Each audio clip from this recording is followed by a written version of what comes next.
গতকাল রাতে Portuguese club FC পোর্তোর বিপক্ষে পিছিয়ে থেকেও লিওনেল মেসির দুর্দান্ত ফ্রি কিকে করা গোলে আসরের প্রথম জয়ের দেখা পেয়েছে ইন্টার মায়ামি। আটলান্টার মার্সিডিজ বেঞ্চ স্টেডিয়ামে এ গ্রুপের নিজেদের দ্বিতীয় ম্যাচে পোর্তোকে 2-1 গোলে হারিয়েছে যুক্তরাষ্ট্রের ক্লাবটি। এই জয়ে ক্লাব বিশ্বকাপের শেষ 16য় ওঠার সম্ভাবনা জোরালো হলো মায়ামির। বিস্তারিত সঙ্গীতা শাহর ডেস্ক রিপোর্টে।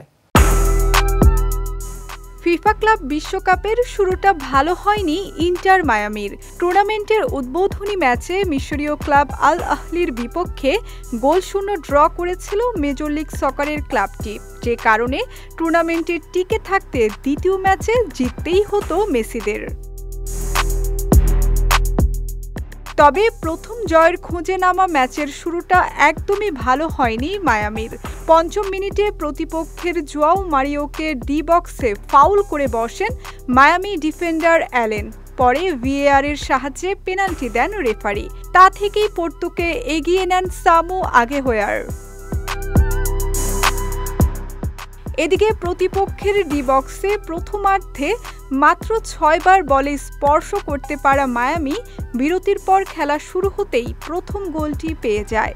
47তম মিনিটে মার্কেলো উইগানডেটোর ক্রস থেকে পেনাল্টি স্পটের কাছ থেকে প্রথম ছোঁয়ায় জোরালো শটে বল জালে পাঠান ভেনেজুয়েলান মিডফিল্ডার সেগোভিয়া। এরপরই আসে সে মাহেন্দ্রক্ষণ।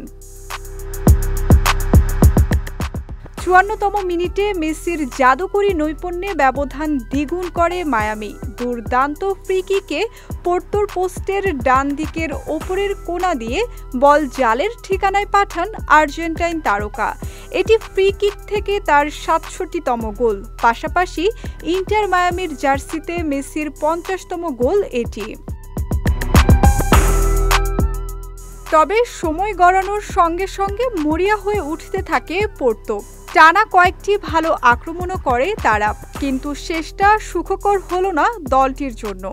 অন্যদিকে এই জয়টি ছিল ফিফা ক্লাব টুর্নামেন্টে ইউরোপীয় দলের বিপক্ষে কোনো কনকাকাফ ক্লাবের প্রথম জয়, যা মায়ামির জন্য এক ঐতিহাসিক সাফল্য।